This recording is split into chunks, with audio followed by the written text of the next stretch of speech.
Hello students, সবাইকে আমাদের YouTube channel GK লেসনে স্বাগত জানাই। আমরা ইতিমধ্যেই গড় নিয়ে তোমাদের 3টি ক্লাস করিয়েছি।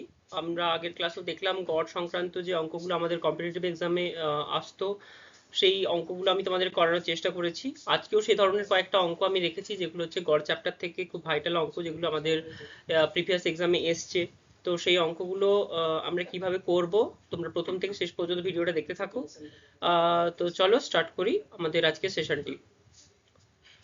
দেখো, প্রথম প্রশ্নটা আমাদের কি বলেছে, 120 জন ছাত্রের পরীক্ষার গড় নম্বর 35, উত্তীর্ণ ছাত্রছাত্রীদের গড় নম্বর হচ্ছে 39 এবং অনুত্তীর্ণদের গড় নাম্বার হচ্ছে 15। তাহলে অনুত্তীর্ণ হয়েছে কতজন, কতজন ছাত্রছাত্রী পরীক্ষায় পাশ করতে পারেনি। তো আমরা এই ধরনের অঙ্ক থাকলে কিভাবে করব, দেখো একটা জিনিস তোমরা খেয়াল করো। মোট ছাত্রছাত্রী হচ্ছে আমাদের 120 জন, মোট ছাত্রছাত্রী হচ্ছে আমাদের 120 জন। এবারে আমাদের কিন্তু উত্তীর্ণ ছাত্রছাত্রী আর অনুত্তীর্ণ ছাত্রছাত্রীদের সংখ্যা উল্লেখ করা নেই, কিন্তু তাদের গড়গুলো উল্লেখ করা রয়েছে, তাই না? এবারে তার মানে আমাদের অনুত্তীর্ণ ছাত্রছাত্রীর সংখ্যা কত আমাদের যেহেতু জিজ্ঞেস করেছে, আমরা ধরে নিচ্ছি এখানে, ধরি অনুত্তীর্ণ, আচ্ছা আমরা এইভাবে করি অঙ্কটা, ধরি অনুত্তীর্ণ ছাত্রদের, ছাত্রছাত্রীর, ছাত্র বলেছে যখন ছাত্রী করি, ছাত্রের সংখ্যা আমরা ধরে নিচ্ছি x। এবারে উত্তীর্ণ ছাত্রছাত্রীর সংখ্যা কত, মোট হচ্ছে 120 জন, তার মানে উত্তীর্ণ হয়েছে কত, 120 মাইনাস x জন, ঠিক আছে? এই হলো আমাদের উত্তীর্ণ ছাত্রছাত্রীর সংখ্যা। এবারে কি বলেছে, উত্তীর্ণ ছাত্রছাত্রীর গড় কত, 39। অতএব 120 উত্তীর্ণ ছাত্রছাত্রীর মোট সংখ্যা, মোট সংখ্যা মানে মান সমষ্টি মানে কত জানি আমরা, গড় গুণিত এককের সংখ্যা, গড়টা হচ্ছে কত, 39 গুণিত 120 মাইনাস এক্স, এটার সাথে আমরা 39 গুণ করে দেব, তাহলে আমাদের বেরিয়ে গেল কতজন ছাত্রছাত্রী, মোট ছাত্রছাত্রীর সংখ্যা উত্তীর্ণ। এবারে আমরা কি করব, অনুত্তীর্ণদের গড় যেটা লেখা আছে,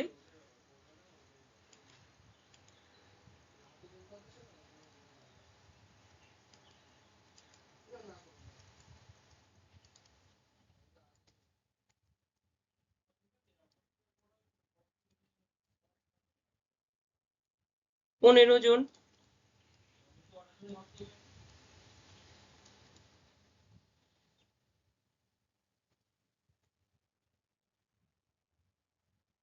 আচ্ছা, এটাকে আমরা যদি একটু ক্যালকুলেশন করেই নিই, 12 9 108, হাতে থাকছে 10, আর হচ্ছে 12 3 36, 10 46,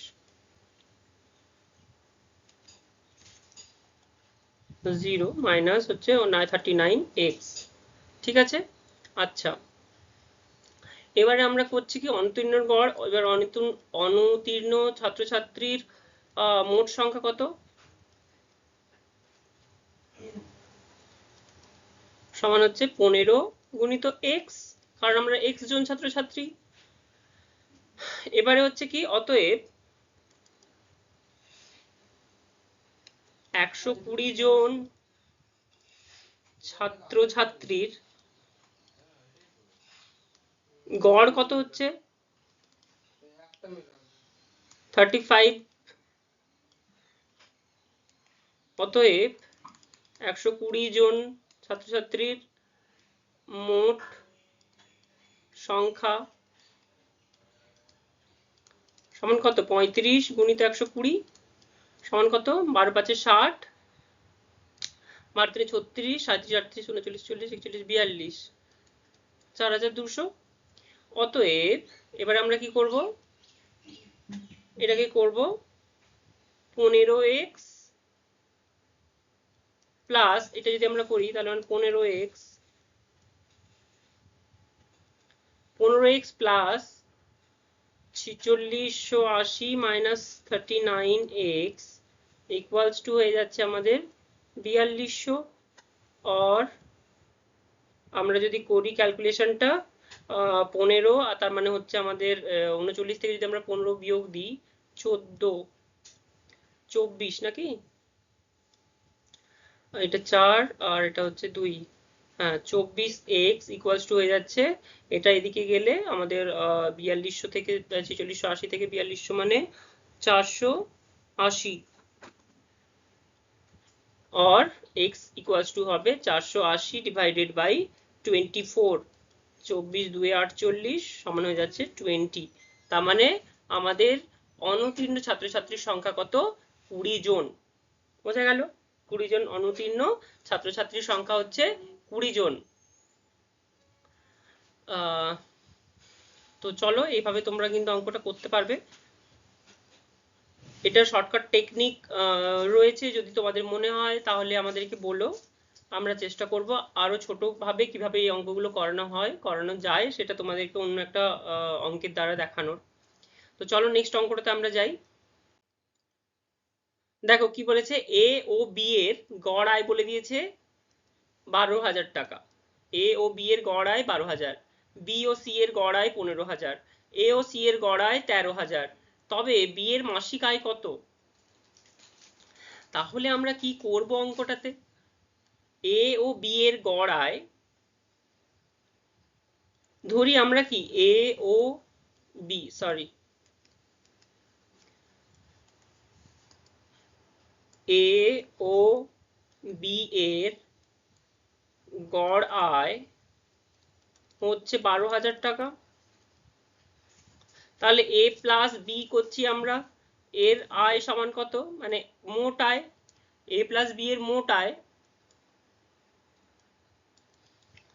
12,000 গুণিত 2, কারণ আমরা দুজন তো এখানে এ এবং বি দুজন, তাই আমরা 2 দিয়ে গুণ করলাম, সমান হচ্ছে কত 24,000 টাকা।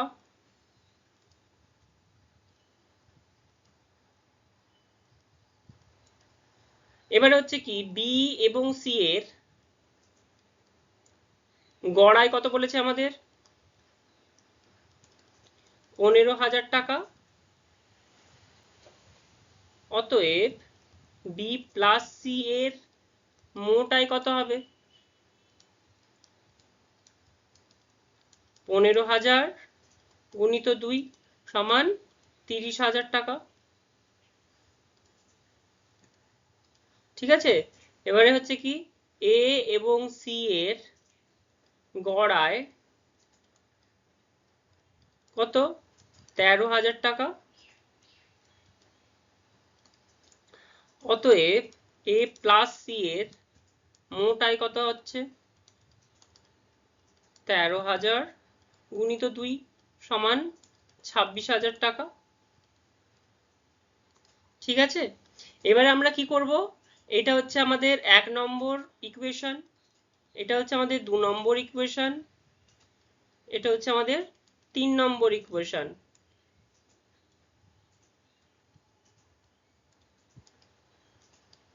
তাহলে এবারে যদি আমরা করি এ প্লাস বি, ও সরি 1 প্লাস 2 প্লাস 3, এই তিনটেকে যদি আমরা যোগ করি,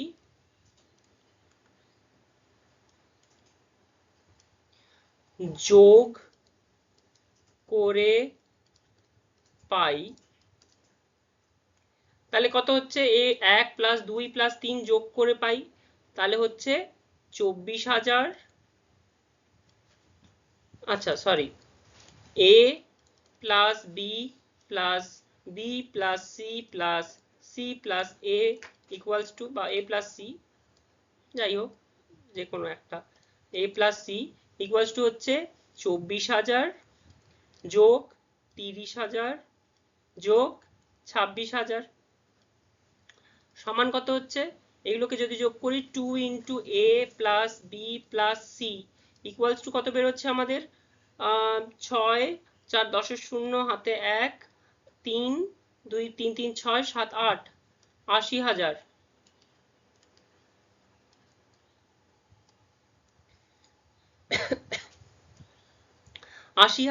তাহলে a plus B plus C এর ভ্যালু কত?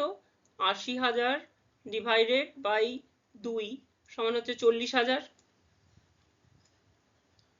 তাই না? আচ্ছা, এখানে দেখো আমাদের কি দেওয়া আছে, a প্লাস সি, যেহেতু আমাদের b এর মাসিক মানটা বের করতে হবে, মানে b এর ভ্যালুটা বের করব কিভাবে? b plus a plus C, a plus C এর ভ্যালু কত? a প্লাস সি এর ভ্যালু হয়ে যাচ্ছে আমাদের 26,000 না? তার মানে আমরা এইখানে a প্লাস বি এর জায়গায় কি করব? 26,000। 26,000 ইকুয়ালস টু কত হচ্ছে? 40,000। और b ইকুয়ালস টু কত হয়ে যাচ্ছে? 40,000 মাইনাস 26,000, তার মানে কত বেরোচ্ছে মান? 14,000 টাকা, সমান 14,000 টাকা। বি এর মান কত পেয়ে গেলাম আমরা? অপশন বি তে রয়েছে দেখো 14,000 টাকা, তাই না? তো এইভাবে তোমরা কিন্তু এই অঙ্কগুলো করতে পারবে, খুব ইজি। যখন তোমরা প্র্যাকটিস করবে তখন কিন্তু এই এত কিছু লিখে লিখে করতে লাগবে না, তখন তোমরা কিন্তু অনায়াসে মানে খুব তাড়াতাড়ি হবে অঙ্কগুলো করতে পারবে। তোমাদেরকে জাস্ট বোঝানোর জন্য আমার একটু টাইম লাগছে, কিন্তু তোমরা যখন অঙ্কগুলো করবে তোমাদের এতটা টাইম লাগবে না যখন প্র্যাকটিস করবে বারবার। তো চলো আমরা নেক্সট অঙ্কতে চলে যাই। তো দেখো এখানে কি বলেছে, 8 জন ব্যক্তির গড় ওজন হচ্ছে 2.5 কেজি বাড়ে। আচ্ছা, 8 জন ব্যক্তির ওজন 2.5 কেজি বাড়ে যখন 50 কেজি ওজনের একজনকে বাদ দিয়ে নতুন একজনকে নেওয়া হয়। নতুন ব্যক্তির ওজন কত? তো একটা জিনিস তোমরা একটু মাথায় রাখো, যে 50 কেজি ওজনের একটা লোককে বাদ দিয়ে তার ওজন কিন্তু 2.5 কেজি বেড়ে গেছে গড় ওজনটা। তার মানে কি লোকটার ওজন 50-এর থেকে বেশি অবভিয়াসলি হবে। যে ওজনটা বাড়ছে সেইটুকু ওজনটা 50 কেজির সাথে আমরা যোগ করে দেবো, তাহলেই কিন্তু আমাদের নতুন লোকটির ওজন বেরিয়ে যাবে। তো চলো আমরা দেখে নিই কিভাবে আমরা অঙ্কটা করব। দেখো, 8 জন ব্যক্তির গড় ওজন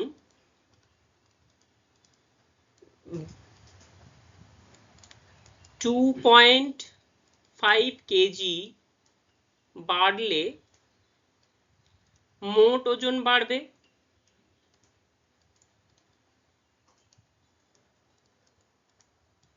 মোট ওজন কত বাড়বে? 8 ইন্টু 2.5, 8 ইন্টু 2.5 কেজি সমান কত হচ্ছে?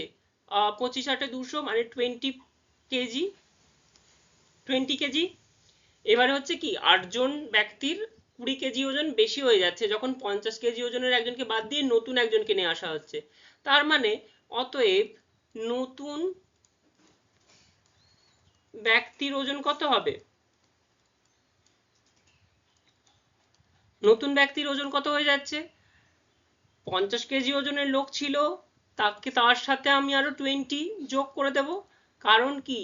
কারণ ওই লোকটাকে বাদ দিয়ে যখন আমরা নতুন লোককে নিয়ে আসছি তখন আমাদের বাড়ছে, তার মানে কি ওই 50 কেজির তো আছেই, তার সাথে আবার 20 কেজি যোগ হচ্ছে, তাই জন্য আমাদের কিন্তু 2.5 কেজি ওজনটা বেড়ে যাচ্ছে।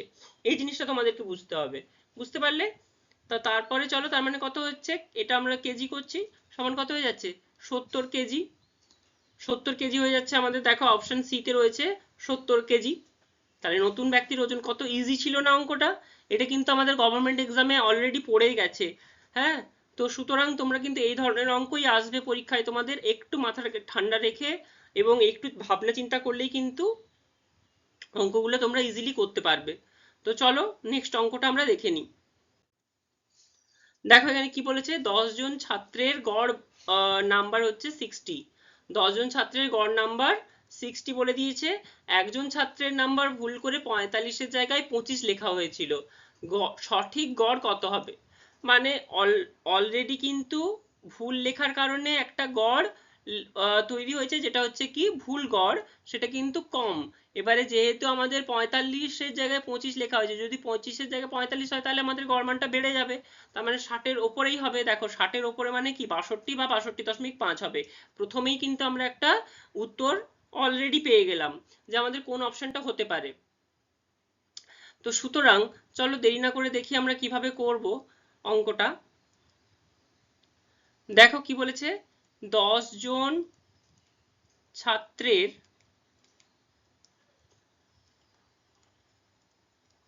গড় নম্বর সমান 60, অতএব 10 জন ছাত্রের মোট প্রাপ্ত নম্বর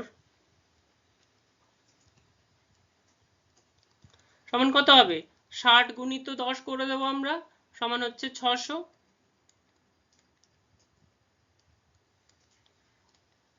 তাই না, আমাদের 600টা হয়ে যাচ্ছে 10 জন ছাত্রের মোট প্রাপ্ত নম্বর।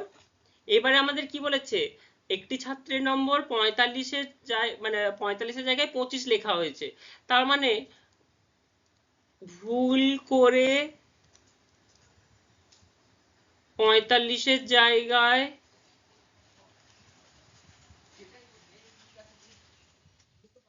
25 লেখায় মোট নম্বরের থেকে কম নম্বর হয়েছে কত, 45 বিয়োগ 25, সরি 25 সমান কত হচ্ছে 20। 45-এর জায়গায় 25 লেখায় মোট নম্বরের থেকে কম নম্বর কত লেখা হয়েছে, মোট নম্বর লেখা হয়েছে, লিখি আমি এখানে, লেখা হয়েছে সমান কত 20। এবারে আমাদের তাহলে এখন সঠিক, অতএব সঠিক মোট প্রাপ্ত নম্বর হতো